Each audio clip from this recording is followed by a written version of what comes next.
Everything you need and nothing you don't. That's the mantra followed by Poco, and that's how they achieve the mind-boggling price for the F1, especially in India, which is cheaper than other markets. On paper it seems too good to be true, but is it actually the best thing money can buy, or is there a catch? This is Sandeep from RevAtlas, let's find out. Let me start by explaining where Xiaomi exactly has saved money. There's no NFC, there's no IR blaster, it doesn't have a metal or glass body, IPS panel, it uses an older version of Gorilla Glass, and most importantly, the Poco F1 is made in India. Only the NFC is a proper miss, while everything else can be forgiven, and here's why I think so. Build quality is a very confusing term.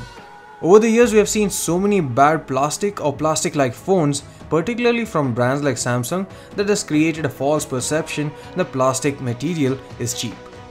That's when brands started adopting premium materials like glass or metal in smartphone construction, which in turn made the phones feel better built even if they weren't actually better. Polycarbonate that's used on the Poco F1, if your memory still serves you well, was used extensively and properly on Nokia phones, particularly in their Lumia lineup, and they were well known for their quality and durability. The Poco F1 is no different.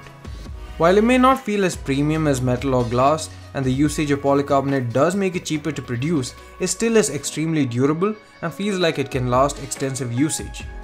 In terms of design, you'll also notice that the Poco F1 is striking in terms of appearance, but not necessarily beautiful.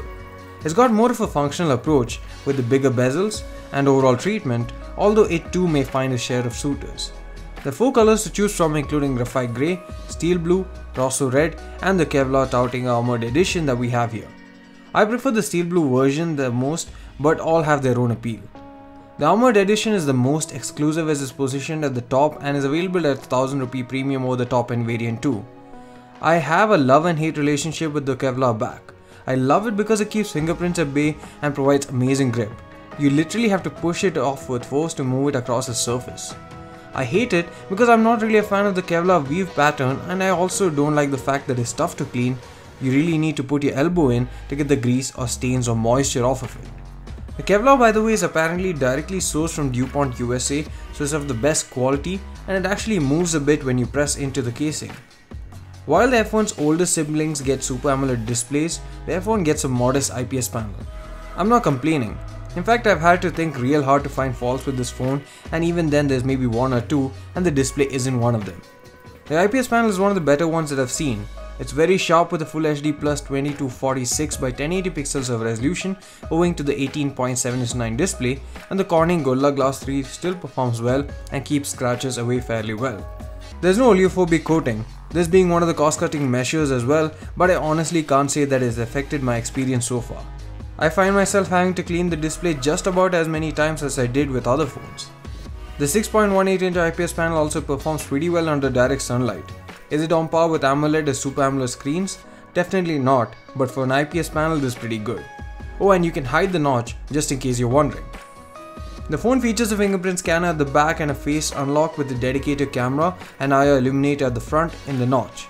Both are extremely accurate and one of the fastest on the market. I've done a dedicated video for this too, along with some really interesting infrared footage that you should definitely check out. In terms of performance, the phone is exceptionally good. The Snapdragon 845 and 8GB of RAM eats up everything we throw at it with ease.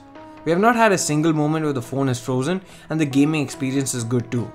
You can choose a 6GB RAM model, by the way, which also comes with either 64 or 128GB of storage, while the 8GB RAM model comes with 256GB by default. There's also a hybrid dual SIM card slot on board, and the phone supports dual 4G VoLTE. The phone comes with MIUI for Poco, which essentially is a customized version of MIUI, and the Poco launcher is pretty interesting as it allows quite unique ways to sort your apps, and the overall look and feel is quite unique. The phone supports Camera 2 API out of the box, and Google Camera works well too. We have done an entire video on the same which we shall link below. It supports Project Treble but not seamless updates, and it has wideband L3 support, which means it can't do 1080p streaming on services such as Netflix, Amazon Prime, etc. The USB supports 2.0 speeds only, and I really miss the IR blaster. I feel the Xiaomi had a good thing going with it on their devices, and this is something I feel doesn't go with the everything you need and nothing you don't slogan. There's a headphone jack still on board luckily, and the audio quality is amazing.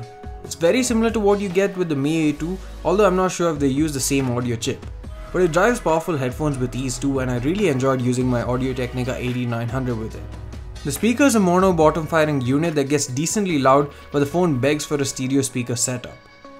The camera setup is a 12MP Sony MX363 f1.9 aperture, 1.4 micron pixel size, coupled with a 5MP f2 1.12 micron depth sensor and a 20MP f2.9 micron sensor at the front. We have done detailed camera reviews and comparisons on the device, but here are some samples that showcase the phone's abilities.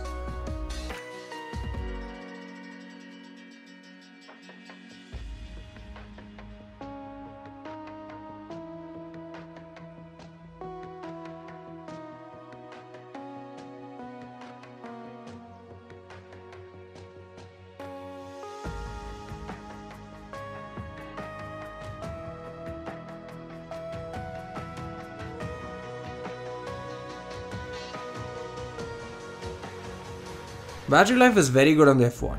The 4000 mAh battery holds good and provides around 7 hours of screen on time on most days. There's a QC 3.0 charger that outputs 9V 2A in the box itself and takes your phone from 15 to 100% in a matter of 1 hour and 40 minutes. I honestly did not expect to be blown away by this phone, but it did just that. The Poco F1 is a phone done really right, and that's tough to do for any manufacturer, especially if it's your first device.